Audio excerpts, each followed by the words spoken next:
Ya sobat, kita jumpa lagi ya. Semoga sehat selalu teman-teman.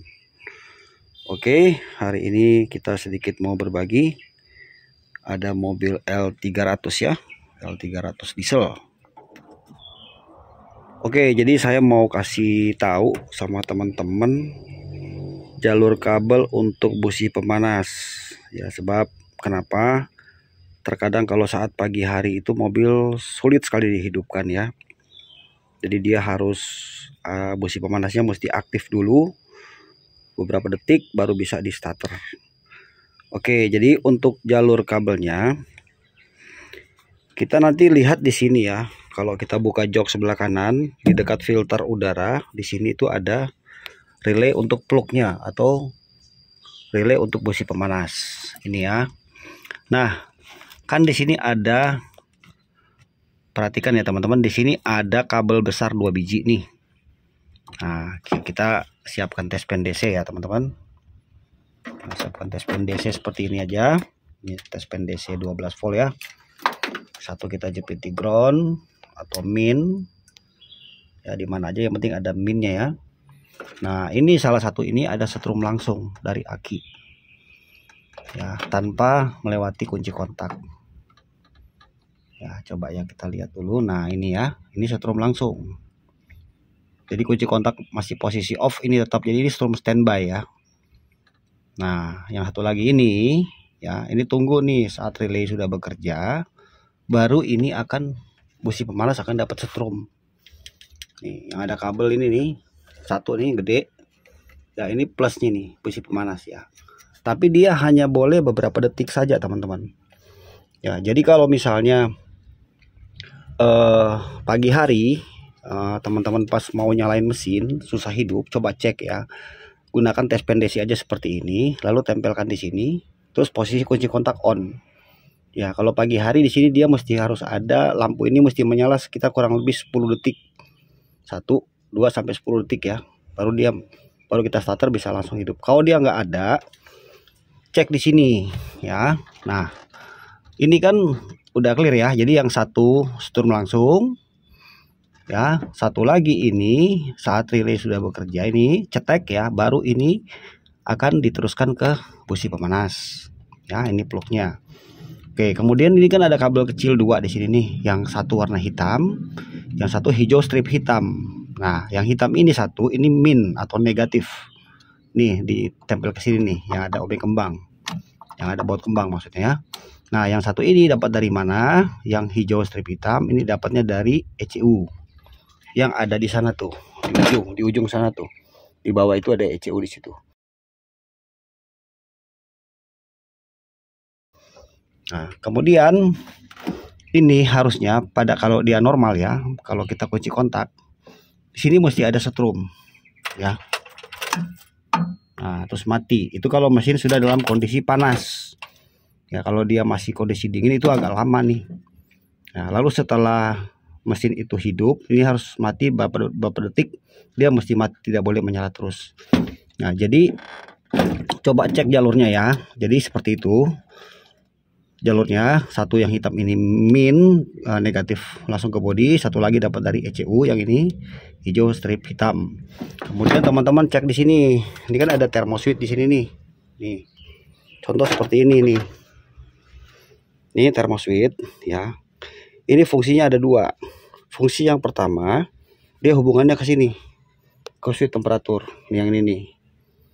Ya, fungsi kedua ini untuk mengirim berita ke ECU. Jadi ini kan kerendam di air. Jadi nanti ECU baca suhu nih. Suhu kalau lagi mesin dingin dia agak lama nih. Lampu glow di sini nyalanya akan lama. Pastinya. Nah, ini kan langsung mati karena mesin masih panas kan. Nah, kalau pagi hari dia mesti rada lama. Gitu. Jadi kalau misalnya di sininya teman-teman pagi tidak menyala, misalnya ya. Ini coba diganti nih. Ya, ini kayak gini nih diganti ya. Thermoswitch-nya namanya. Dia pakai 2 pin begini ya. Ini coba diganti dulu ya. Kalau misalnya ini sudah diganti tetap masih sama, di sini tidak mau menyala juga, cek jalur kabel yang sampai ke sini ya. Ya nggak boleh sampai kendor atau ada yang kebakar misalnya gitu kan ya. Dan pastikan relay ini berfungsi ya. Kalau setrum udah masuk, plus ke sini udah masuk, negatif udah ada, harusnya waktu kunci kontak on ini ada respon kayak tadi, tek tek gitu, tek tek gitu mestinya. Nah, jadi teman-teman harus bisa membedakan ya kalau saat mesin dingin atau pagi hari, lampu glow di sini dia menyalanya harus bisa lebih lama, dia sekitar 5 sampai 10 detik. Tapi kalau mesin sudah panas, diesel tuh kalau mesin sudah panas kan langsung ya teman-teman. Nah, jadi ini harus diperhatikan. Kalau dia mati sama sekali, tidak ada respon sama sekali, di kontak nggak nyala sama sekali, lampunya mati, itu kemungkinan rusak pada termoswitchnya yang tadi itu ya. Itu aja coba teman-teman ganti ya. Kemudian cek jalur kabelnya, jangan sampai nanti ada soket yang kendor. Ya, kalau kerusakan di ECU itu memang ada kemungkinan, tapi itu jarang. Ya, jadi seperti itu ya teman-teman. Intinya busi pemanas ini harus dikasih arus listrik saat kunci kontak on. Tetapi begitu mesin sudah hidup, dia harus mati. Jadi tidak boleh busi pemanas ini saat mesin sudah hidup masih mengeluarkan arus listrik. Artinya relaynya belum terputus. Ya, dia mesti putus. Jadi strumnya harus hilang 1, 2 atau 5 detik paling lama setelah mesin hidup, itu mesti putus. Ya nggak boleh ada strum terus di situ. Ya jadi gitu ya teman-teman. Dan fungsi dari switch termo ini, satunya untuk ke ECU baca suhu yang untuk dikonekkan ke relay glow pemanas ya. Satu lagi untuk jarum temperatur. Jadi kalau jarum temperaturnya juga mati, jarum temperaturnya nggak jalan, nah itu kemungkinan dia juga bisa kerusakan pada termoswitchnya. Jadi seperti itu teman-teman ya.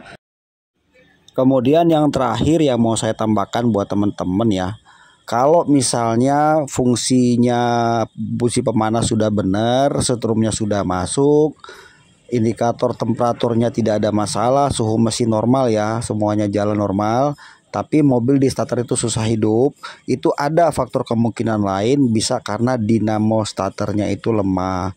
Jadi putaran mesinnya itu berat ya, atau memang akinya sudah tekor. Jadi memang ini semuanya ada saling keterkaitan ya. Kalau misalnya busi pemanasnya tidak bekerja, starter bisa panjang cengeng itu kencang putarannya. Tapi kalau misalnya starternya itu lemah, cengek ngek. Nah, itu kemungkinan bisa karena akinya lemah, dinamo starternya perlu diservis atau perlu diganti. Jadi itu semua ada saling keterkaitan. Yang penting kita mengerti dulu konteksnya ini kan tentang jalur listrik untuk glow ya atau busi pemanas, tapi saya tambahkan sedikit penjelasan ya buat teman-teman. Jadi demikian ya teman-teman. Semoga videonya bermanfaat ya teman-teman. Kalau masih kurang paham, diulangin lagi video ini atau kunjungi juga channel YouTube yang lain yang membahas masalah yang sama. Makin banyak kita menonton YouTube konten yang sama, konteksnya yang sama, makin banyak ilmu yang bisa kita serap.